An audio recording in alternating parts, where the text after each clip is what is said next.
السلام علیکم ورحمۃ اللہ وبرکاتہ۔ محترم سامعین ناظرین، آج کی اس مختصر کلپ میں ہم یہ جانیں گے کہ قربانی کن لوگوں پر واجب ہے، یا قربانی کا نصاب کیا ہے، مال کی وہ کون سی مقدار ہے کہ جس کے پائے جانے پر ایک مسلمان پر قربانی واجب ہو جاتی ہے۔ اس کا ایک آسان جواب یہ ہے کہ جن لوگوں پر صدقہ فطر واجب ہے ان پر قربانی بھی واجب ہے، یا پھر اس کو یوں سمجھیں کہ لوگوں کی دو قسمیں ہیں۔ ایک وہ لوگ کہ جن لوگوں پر زکوٰۃ فرض ہے، زکوٰۃ ادا کرتے ہیں، تو ان سارے لوگوں پر قربانی بھی واجب ہو جائے گی۔ اس کے علاوہ لوگوں کی ایک دوسری قسم وہ ہے کہ جن پر زکوٰۃ تو فرض نہیں ہے، کہ ان کے پاس 52.5 تولے چاندی یا 7.5 تولے سونا یا مال تجارت نہیں ہے، اس واسطے زکوٰۃ تو فرض نہیں ہے، لیکن ان کے پاس تھوڑی سی مالیت موجود ہے، یعنی تھوڑا سا سونا ہے، تھوڑی چاندی ہے، اور اسی طرح سے تھوڑا سا مال ہے۔ اس کے علاوہ ضرورت سے زائد سامان اور ضرورت سے زائد چیزوں کی تشریح انشاءاللہ آگے آئے گی۔ بس یہ سمجھ لیں کہ ضرورت سے زائد سامان اور نیٹ اماؤنٹ اور اسی طرح سے تھوڑا چاندی تھوڑا سونا جو کچھ ہے، ان ساروں کو اگر جوڑا جائے تو اس چاندی کے نصاب کو اس کی قیمت پہنچ جاتی ہے۔ اور چاندی کا نصاب 52.5 تولے چاندی آج کی تاریخ میں اگر دیکھا جائے تو تقریباً 27,500 کے اندر 52.5 تولے چاندی آ رہی ہے۔ تو اس سلسلے میں اب یہ دیکھا جائے گا کہ یہ ساری مالیت کا حساب اگر 27,500 کو پہنچ جاتا ہے تو ایسے شخص پر قربانی واجب ہے، اگرچہ کہ زکوٰۃ فرض نہیں ہے۔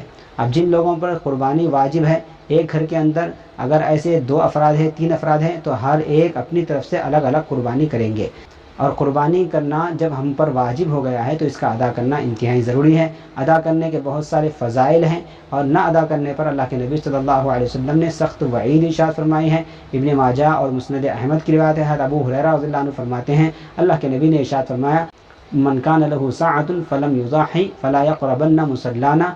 اللہ کے نبی صلی اللہ علیہ وسلم ارشاد فرماتے ہیں کہ جس شخص کے پاس قربانی دینے کی وسعت موجود ہے، طاقت موجود ہے، اور وہ قربانی کرنے کی استطاعت رکھتا ہے، اس کے باوجود قربانی نہ کرے تو وہ ہمارے عیدگاہ کو نہ آئے۔ بظاہر کہ بہت سخت وعید ہے۔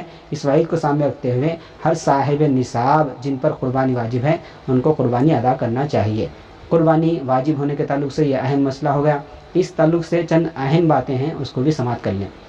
اس سلسلے میں سب سے پہلا مسئلہ تو یہ ہے کہ ضرورت سے زائد کا کیا مطلب ہے۔ ضرورت سے زائد کا مطلب یہ ہے کہ ایک الماری گھر کے اندر ہے جس کو استعمال کیا جا رہا ہے، ایک اور الماری ہے جو استعمال میں نہیں ہے، اس کی قیمت لگائی جائے گی۔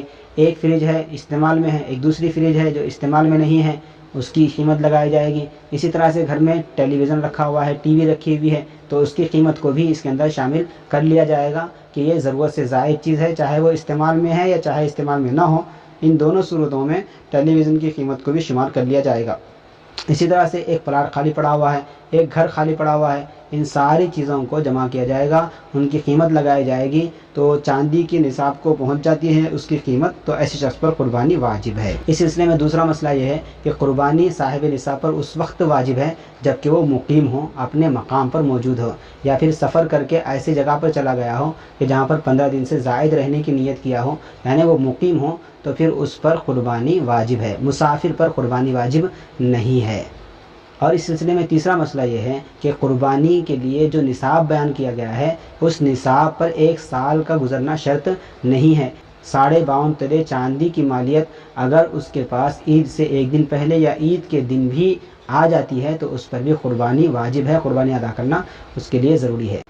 قربانی کے سلسلے میں ایک اہم بات یہ ہے کہ قربانی کے لیے چاندی کے نصاب کو دیکھا جائے گا، سونے کے نصاب کا اعتبار نہیں کیا جائے گا۔ قربانی کے تعلق سے یہ چند اہم مسائل تھے جو آپ کے سامنے عرض کیے گئے۔ اللہ سے دعا ہے کہ اللہ عمل کی توفیق عطا فرمائے۔ السلام علیکم ورحمۃ اللہ وبرکاتہ۔